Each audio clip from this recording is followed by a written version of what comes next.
Good evening students, you are most welcome to your YouTube channel.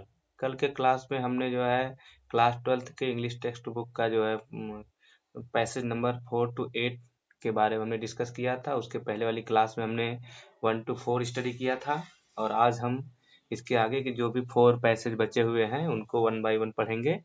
तो आप लोग अपनी बुक खोल लीजिए और देखिए पैसेज नंबर 9 देखते हैं। कह रहे हैं कि then from one thing to another M. Hamel went on to talk of the French language, saying that it was the most beautiful language in the world, the clearest, the most logical, that we must guard it among us and never forget it, because when a people are enslaved, as long as they hold fast to their language, it is as if they had the key to their prison। ये पूरा यहाँ तक का पूरा एक line समझ लीजिए कि कामा कामा करके दिया गया है। तो देखते हैं।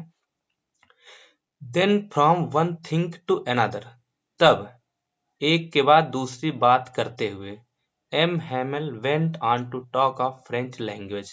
एम हैमल फ्रेंच लैंग्वेज यानी फ्रांसीसी भाषा के बारे में बातें करते रहे।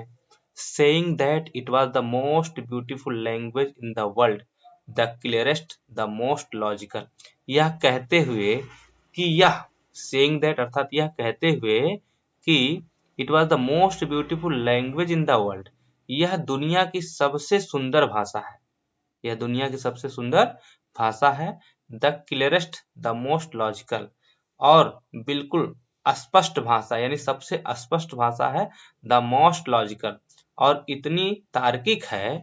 That we must guard it among us, कि हमें इसे अपने बीच बचाकर सुरक्षित रखना चाहिए। एंड नेवर फॉरगेट इट, और इसे कभी भूलना नहीं चाहिए। Because when a people are enslaved, क्योंकि बिकॉज मीन्स क्योंकि when a people, a people मतलब एक राष्ट्र के लोग, ठीक है। क्योंकि जब एक राष्ट्र के लोग आर एंस्लेव्ड यानी गुलाम बनाए जाते हैं, as long as they hold fast to their language, तो as long as they hold fast to their language, तो जितना लंबे समय तक they hold fast to their language, वे अपनी भाषा को पकड़े रहते हैं, अर्थात अपनी भाषा को याद रखते हैं, भूलते नहीं हैं। It is as if they had the key to their prison, तो यह बिल्कुल ऐसा ही है। एज इफ मानो they had the key to their prison, उनके पास अपने जेल की चाबी है। ठीक है, इसका मतलब है कि अगर अपनी संस्कृति अपनी भाषा को व्यक्ति भूलता है तो समझ लीजिए वह किसी न किसी का गुलाम हो रहा है। ठीक है, चाहे वह जो भी गुलामी की जो भी दशा हो, चाहे प्रत्यक्ष रूप से हो या फिर अप्रत्यक्ष रूप से। तो वही कह रहा है कि अगर हम अपनी भाषा को पकड़े रहते हैं तो समझ लीजिए कि हमारे जेल की चाबी हमारे पास है, और जब हम अपनी भाषा को भूल गए तो समझ लीजिए हम उस दिन अपने बंदी बने जाएंगे, बस और कुछ नहीं है। उसके बाद देखते हैं। Then he opened the grammar and read us our lesson. Then he opened a grammar, अर्थात तब उन्होंने एक ग्रामर की किताब खोली। And read us our lesson, और हमें हमारा पाठ पढ़ करके सुनाया। ठीक, I was amazed to see how well I understood it. मैं बिल्कुल अमेज्ड, अमेज्ड का मतलब होता है आश्चर्यचकित होना। ठीक है, कह रहे मैं बिल्कुल आश्चर्यचकित रह गया, यानी एकदम हैरान हो गया। टू सी, यह देखकर, how well I understood it, कि मैं इसे कितनी अच्छी तरह से समझ गया। मैं इसे कितनी अच्छी तरह से समझ गया। वैसे भी वो किसी चीज को समझता तो था नहीं, लेकिन अब पता लग गया ना कि टीचर अब जा रहे हैं, यानी पढ़ाई बंद हो जाएगी, बिल्कुल हमारी भाषा खत्म हो जाएगी। तो कह रहा है कि इस दिन मुझे सब कुछ एकदम स्पष्ट समझ आ गया। ठीक है, all he said seemed so easy, so easy. कह रहे ऑल ही सेड यानी जो कुछ उन्होंने कहा, seemed so easy, so easy, अर्थात इतना आसान प्रतीत होता था। आई थिंक, मुझे लगता है या मैं सोचता हूँ too, that I had never listened so carefully.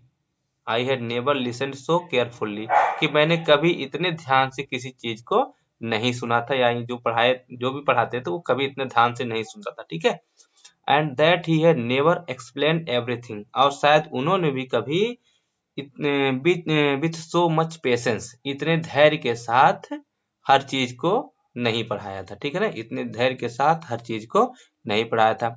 It seemed almost as if the poor man wanted to give us all he knew before going away.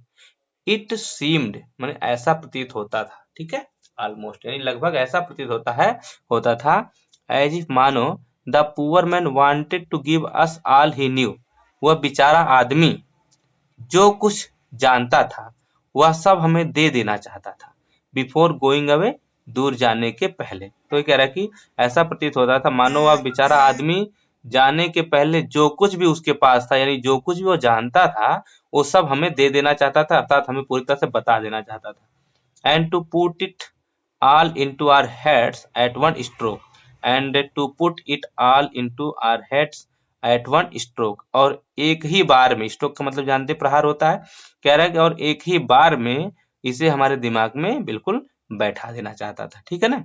तो चलते हैं एक बार फिर से हम इसको रिवाइज करते हैं, ठीक। Then from one thing to another, तब एक के बाद दूसरी बातें करते हुए M Hamel went on to talk of the French language, M Hamel फ्रांसीसी भाषा के बारे में बातें करते रहे, सेइंग दैट, यह कहते हुए, that it was the most beautiful language in the world, यह दुनिया की सबसे सुंदर भाषा है, द क्लियरेस्ट, सबसे स्पष्ट भाषा है, द मोस्ट लॉजिकल, और अत्यंत तार्किक है, और इतनी तार्किक है, that we must guard it among us, कि हमें इसे अपने बीच या अपनों में बचा करके सुरक्षित रखना चाहिए। एंड नेवर फॉरगेट इट, और इसे कभी भूलना नहीं चाहिए। Because when a people are enslaved, क्योंकि जब एक राष्ट्र के लोग गुलाम बनाए जाते हैं, as long as they hold fast to their language, तो जितने लंबे समय तक वे अपनी भाषा को पकड़े रहते हैं, इट इज एज, तो यह बिल्कुल ऐसा ही है, एज इफ मानो they had the key to their prison, उनके पास अपने जेल की चाबी है, ठीक है। Then he opened a grammar, तब उन्होंने ग्रामर की किताब खोली, and read us our lesson, और हमें हमारा पाठ पढ़ करके सुनाया, ठीक है। I was amaze to see how well I understood it, मैं यह देख करके बिल्कुल आश्चर्यचकित रह गया कि यह मुझे कितनी अच्छी तरह से समझ में आ गया था। ऑल ही सेड, जो कुछ भी उन्होंने कहा, सीम्ड सो इजी, अर्थात बहुत ही आसान प्रतीत होता था। आई थिंक टू, मुझे भी लगता है, that I had never listened so carefully, कि शायद मैंने कभी इतने ध्यान से किसी चीज को नहीं सुना था, and that he had never explained everything with so much patience, और शायद उन्होंने भी इतने धैर्य के साथ कभी किसी चीज को नहीं बताया था। It seemed almost as if the poor man wanted to give us all he knew before going away, ऐसा प्रतीत होता था कि बेचारा आदमी जाने के पहले जो कुछ भी वह जानता था वो सब कुछ हमको बता देना चाहता था, ठीक है ना। कह रहा है कि ऐसा प्रतीत होता था मानो जाने के पहले बेचारा आदमी जो कुछ भी जानता था वो सब कुछ हमें बता देना चाहता था।